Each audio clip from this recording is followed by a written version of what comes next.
représenter. Ma collègue Dilek Moukaïa, qui est hyper sérieuse, elle a des fiches.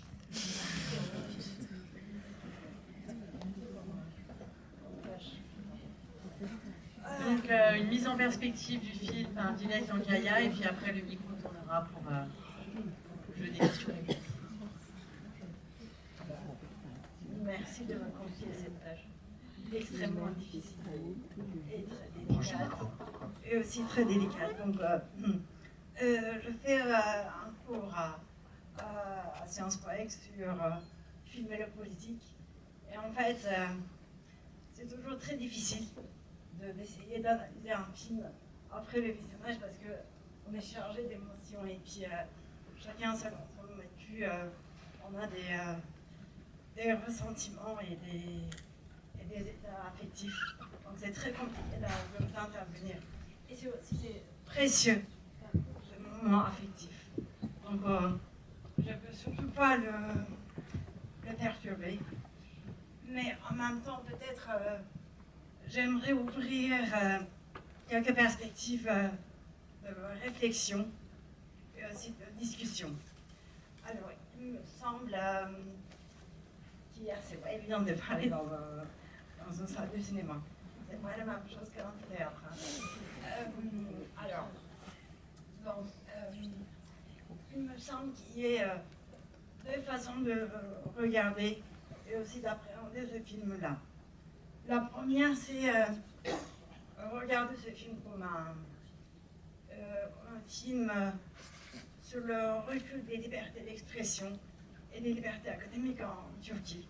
C'est-à-dire sur le retour d'un certain autoritarisme en Turquie, et c'est une manière légitime de regarder ce film-là.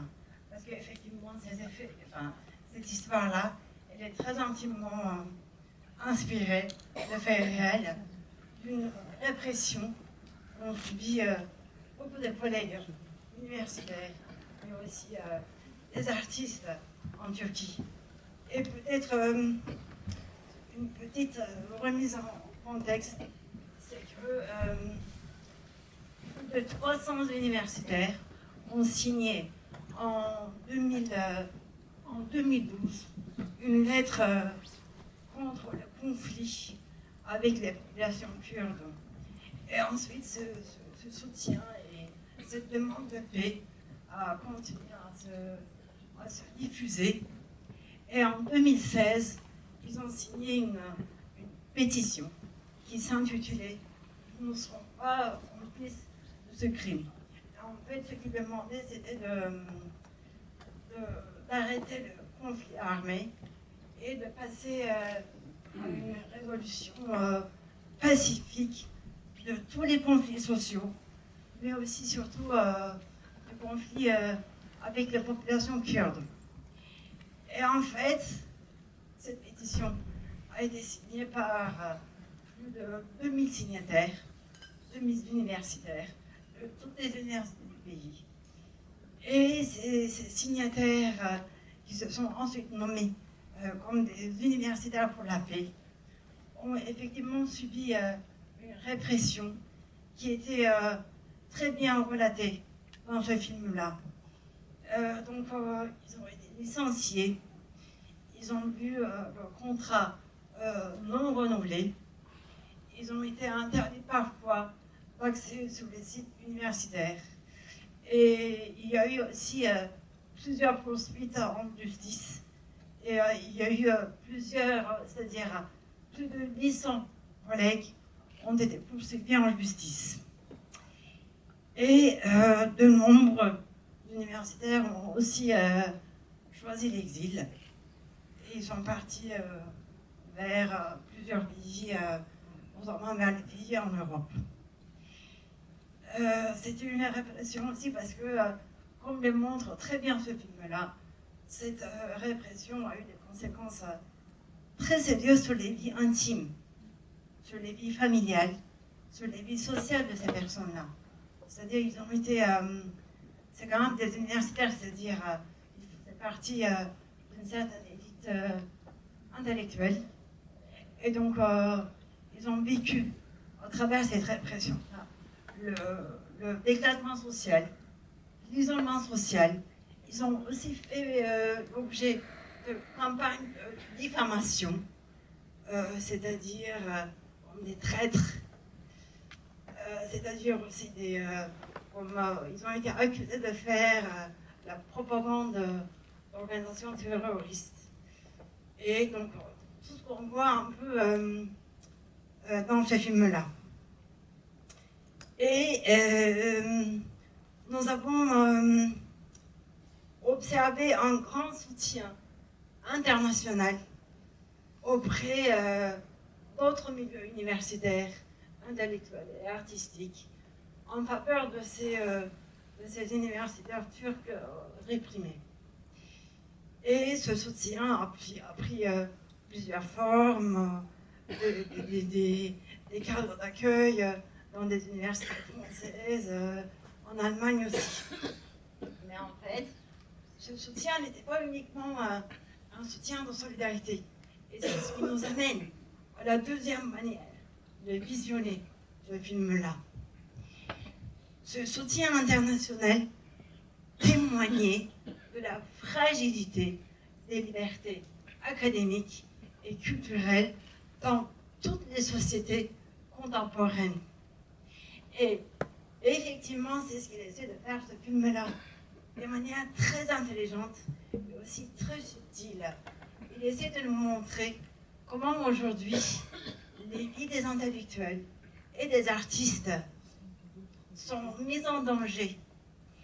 C'est-à-dire, aujourd'hui, effectivement, il y a dans plusieurs pays, des universitaires et des scientifiques subissent des formes de répression. Et on peut donner plusieurs exemples de l'Europe, mais je pense que l'exemple américain serait assez flagrant à aborder dans ce contexte-là.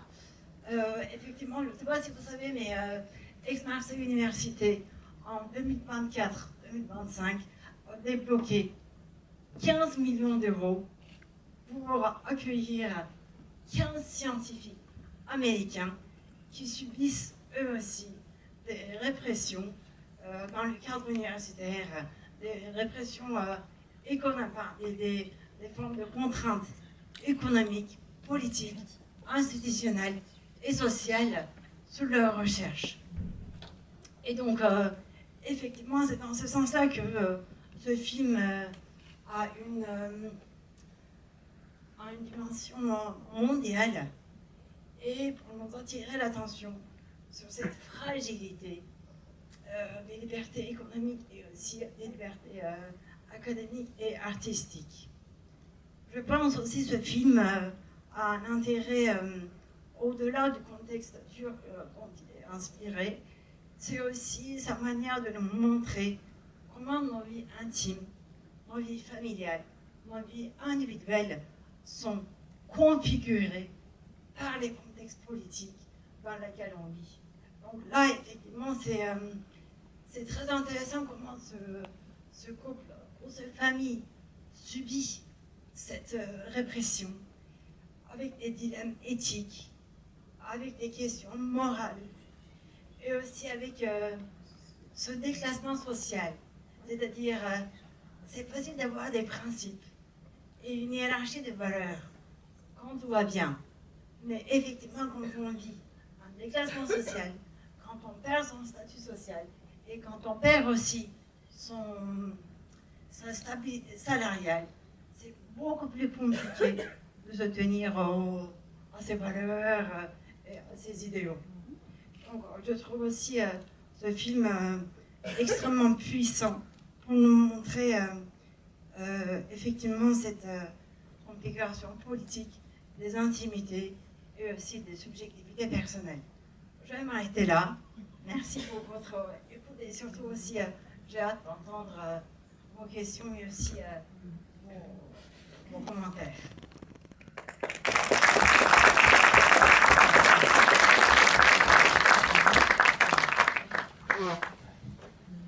N'hésitez pas, c'est un film complexe, mais puis vous allez voir, moi je l'ai vu il y a 6 mois et il me reste vraiment en tête. C'est un film exigeant, mais Je pense qu'avec l'éclairage que tu nous as donné, on a des perspectives. Ne serait-ce que des ressentis, hein, c'est pas forcément une question. Comment vous l'avez perçu, le film, etc. Ça peut être intéressant. Sur le dispositif, peut-être, sur le dispositif Ankara, Istanbul. C'est effectivement ça. Vas-y. Non, vas-y sur le dispositif. Voilà. J'allais dire. Peut-être aussi un petit éclairage sur nous qui ne connaissons pas la Turquie. Dans l'imaginaire turc, c'est quoi Ankara et c'est quoi Istanbul?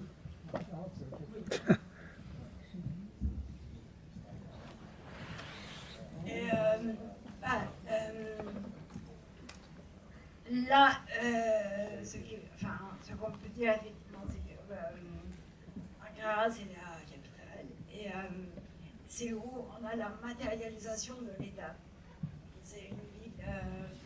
C'est une ville où sont présents. Oh merde, c'est moi qui ne sais pas utiliser. Ça, le cinéma et le micro, c'est pas trop mon quotidien. Et donc, oui, Ankara, c'est la ville de l'État, en fait. C'est la ville de l'État, c'est que jusqu'aux universités, il y a cette manière de faire partie de l'État. Et peut-être aussi, dans ce cas-là, il y a beaucoup moins d'universités privées à Ankara. Et peut-être aussi, à Istanbul, c'est avec la distance qu'il y a avec la capitale, mais aussi avec toute la vie culturelle et intellectuelle qui est très très diverse et hétérogène. C'est à la fois une prise de distance vis-à-vis du cœur de l'État, et aussi peut-être, c'est depuis les années 70, tout le monde vient à Istanbul pour trouver un travail. C'est effectivement le marché du travail le plus riche, le plus diversifié qu'on puisse trouver. Et d'ailleurs, c'est ce que je voulais dire, et merci à cette deuxième lecture un peu plus internationale, un peu plus contemporaine. Effectivement, le film nous demande de choisir cette lecture peut-être moins confortable. Parce qu'en fait, c'est toujours plus facile de dire ah oui, c'est toujours là-bas que ça se passe. La répression, l'autoritarisme et l'atteinte aux libertés individuelles et scientifiques. Et on a un peu l'habitude aussi de cette lecture-là. Et jamais on transfère, ou très peu, on transfère cette lecture critique vers nos sociétés. Mais effectivement, le réalisateur qui a choisi de tourner ce film en Allemagne et non pas en Turquie cherche aussi à nous obliger à défocaliser cette critique vis-à-vis de ces contextes qui sont très faciles et classiques pour accuser ou alors critiquer de la répression des combattantes à la démocratie. Mais justement, donc, il s'agit de désexotiser ce critique de l'autoritarisme pour essayer aussi de montrer comment cette vulnérabilité des libertés aujourd'hui concerne toutes les sociétés.